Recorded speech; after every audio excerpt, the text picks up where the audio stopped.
ಎಲ್ಲರಿಗೂ ನಮಸ್ಕಾರ. ಭಯ ನಮ್ಮನ್ನು ಹಿಂದೆಳೆಯೋ ಒಂದು ಶಕ್ತಿ. ಅದೇ ಧೈರ್ಯ ನಮ್ಮನ್ನು ಮುಂದೆ ನೂಕುತ್ತೆ ಅಲ್ವಾ? ಆದ್ರೆ ಈ ಧೈರ್ಯ ಅನ್ನೋದು ಎಲ್ಲಿಂದ ಬರೋದು? ಬನ್ನಿ, ಇವತ್ತು ಭಯ, ಧೈರ್ಯ ಮತ್ತು ನಂಬಿಕೆಯ ನಡುವೆ ಇರೋ ಒಂದು ಅದ್ಭುತ ಸಂಬಂಧವನ್ನ ಒಂದು ವಿಚಿತ್ರ ಕಥೆಯ ಮೂಲಕ ಅರ್ಥ ಮಾಡ್ಕೊಳ್ಳೋಣ. ಸರಿ, ಹಾಗಿದ್ರೆ ಇದನ್ನ ಶುರು ಮಾಡೋಕೆ ಒಂದು ಒಳ್ಳೆ ಕಥೆ ಇದೆ. ಒಬ್ಬ ಕೈದಿಯ ಕೊನೆಯ ಆಸೆಯ ಬಗ್ಗೆ. ಇದು ಖಂಡಿತವಾಗಿಯೂ ನಮ್ಮನ್ನು ಆಳವಾಗಿ ಯೋಚನೆ ಮಾಡುವಂತೆ ಮಾಡುತ್ತೆ. ಹೀಗೆ ಕಲ್ಪನೆ ಮಾಡ್ಕೊಳ್ಳೆ, ಒಬ್ಬ ಕೈದಿ ತನ್ನ ಜೀವನದ ಕೊನೆಯ ಕ್ಷಣಗಳನ್ನ ಎಣಿಸ್ತಾ ಒಂದು ತಣ್ಣನೆಯ ಕೋಣೆಯಲ್ಲಿ ಕುಳಿತಿದ್ದಾನೆ. ಆಗ ಅವನಿಗೊಂದು ಕೊನೆಯ ಅವಕಾಶ ಸಿಗುತ್ತೆ.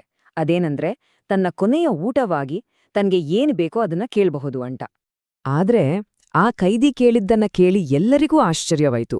ಅವನು ಕೇಳಿದ್ದು ದೊಡ್ಡ ಪ್ರಮಾಣದಲ್ಲಿ ಅಣಬೆಗಳನ್ನ.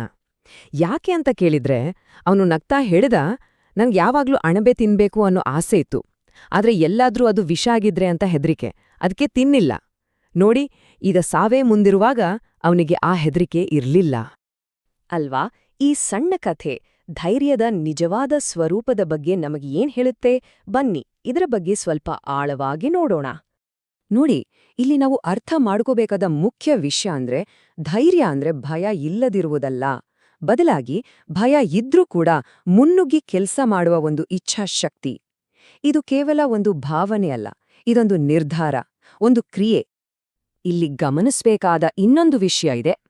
ಭಯ ಅನ್ನೋದು ಎಲ್ಲರಿಗೂ ಆಗೋ ಒಂದು ಸಹಜ ಅನುಭವ ಅಲ್ವಾ?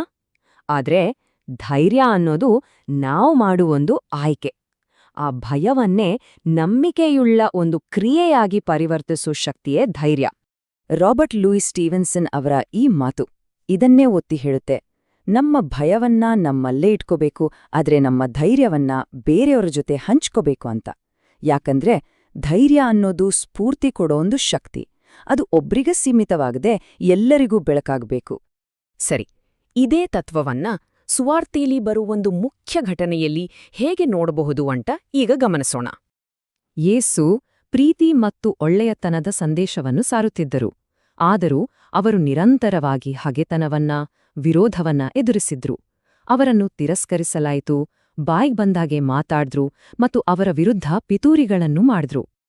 ಇಲ್ಲಿ ಒಂದು ದೊಡ್ಡ ಪ್ರಶ್ನೆ ಹುಟ್ಟುತ್ತೆ. ಜಗತ್ತಿಗೆ ಒಳ್ಳೆಯದು ಮಾಡೋಕೆ ಬಂದವರನ್ನೇ ಈ ಜಗತ್ತು ಯಾಕೆ ವಿರೋಧಿಸುತ್ತೆ? ಯಾಕೆ ಒಳ್ಳೆಯತನಕ್ಕೆ ಇಷ್ಟೊಂದು ಪ್ರತಿರೋಧ? ಇದಕ್ಕೆ ಉತ್ತರ ತುಂಬಾ ಸರಳ, ಆದ್ರೆ ಅಷ್ಟೇ ಆಳವಾದದ್ದು. ಒಳ್ಳೆಯತನ ಅನ್ನೋದು ಜನರನ್ನ ಅವರ ಕಂಫರ್ಟ್ ಝೋನ್ನಿಂದ ಹೊರಗೆ ತರುತ್ತೆ.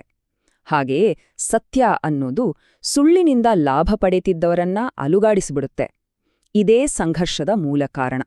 ಹಾಗಿದ್ರೆ ಈ ಚಾರಿತ್ರಿಕ ಪಾಠದಿಂದ ನಾವು ನಮ್ಮ ಇವತ್ತಿನ ಸವಾಲುಗಳನ್ನ ಎದುರಿಸೋಕೆ ಏನ್ ಕಲಿಬೋದು? ಇದು ಒಂದು ಸಾರ್ವಕಾಲಿಕ ಸತ್ಯ. ಜನಸಮೂಹದ ಜೊತೆ ಹೋಗ್ದೆ ಸರಿಯಂತ ಅನಿಸಿದ್ರ ಪರವಾಗಿ ನಿಲ್ಲೋ ಧೈರ್ಯ ಮಾಡಿದ್ರೆ ವಿರೋಧವನ್ನು ಎದುರಿಸೋಕೆ ಸಿದ್ಧವಾಗಿರಬೇಕು. ಯಾಕಂದ್ರೆ ಪ್ರಾಮಾಣಿಕತೆಯ ದಾರಿ ಯಾವಾಗ್ಲೂ ಸುಲಭವಾಗಿರಲ್ಲ. ಇವತ್ತಿನ ದಿನಗಳಲ್ಲಿ ವಿರೋಧ ಅಂದ್ರೆ ಹುಡಿಬಡಿ ಅಂತಾನೇ ಇರ್ಬೇಕಾಗಿಲ್ಲ. ಅದು ಅಪಪ್ರಚಾರ, ಸುಳ್ಳು ಆರೋಪಗಳು, ಗೇಲಿವಾಡೋದು ಮತ್ತು ಸಮಾಜದಿಂದ ದೂರ ಇಡೋದು, ಈ ತರಹದ ರೂಪಗಳಲ್ಲಿ ಬರುತ್ತೆ. ಇವು ಕಣ್ಣಿಗೆ ಕಾಣೋ ಗಾಯಗಳಲ್ಲ, ಆದ್ರೆ ಮನಸ್ಸಿಗೆ ತುಂಬಾ ಆಳವಾದ ನೋವು ಕೊಡುತ್ತೆ. ಇಂಥ ಎಲ್ಲ ಸವಾಲುಗಳನ್ನ ಎದುರಿಸೋಕೆ ನಮ್ಗೆ ಬೇಕಾಗಿರೋದು ಸಾಮಾನ್ಯವಾದ ಧೈರ್ಯ ಅಲ್ಲ, ಬದಲಾಗಿ ನಂಬಿಕೆಯಿಂದ ಹುಟ್ಟೋ ಧೈರ್ಯ. ಅದು ನಮ್ಮನ್ನ ಹೇಗೆ ಮುನ್ನಡೆಸುತ್ತೆ ಅಂತ ನೋಡೋಣ. ನೋಡಿ, ನಂಬಿಕೆಯಿಂದ ಬರೋ ಧೈರ್ಯ ಬಿರುಗಾಳಿ ತರಹ ಜೋರಾಗಿ ಅಬ್ಬರಿಸಲ್ಲ. ಅದು ಬಂಡೆಯ ಹಾಗೆ ದೃಢವಾಗಿ ನಿಲ್ಲುತ್ತೆ. ಅದು ಆಕ್ರಮಣಕಾರಿಯಾಗಿರಲ್ಲ, ಬದಲಿಗೆ ಸ್ಥಿರವಾಗಿ ಅಚಲವಾಗಿರುತ್ತೆ. ಹಾಗಾಗಿ ನಾವು ಕಲಿಬೇಕಾದ ಅಂತಿಮ ಪಾಠ ಏನಂದ್ರೆ, ನಿಜವಾದ ಪರೀಕ್ಷೆ ಇರೋದೇ ಕಷ್ಟದ ಸಮಯದಲ್ಲಿ. ಆವಾಗ್ಲೂ ನಮ್ಮ ನಂಬಿಕೆಗಳಿಗೆ ಬದ್ಧರಾಗಿ ಪ್ರಾಮಾಣಿಕವಾಗಿ ಬದುಕೋದಿದೆಯಲ್ಲ, ಅದೇ ನಿಜವಾದ ಅಚಲವಾದ ಧೈರ್ಯ.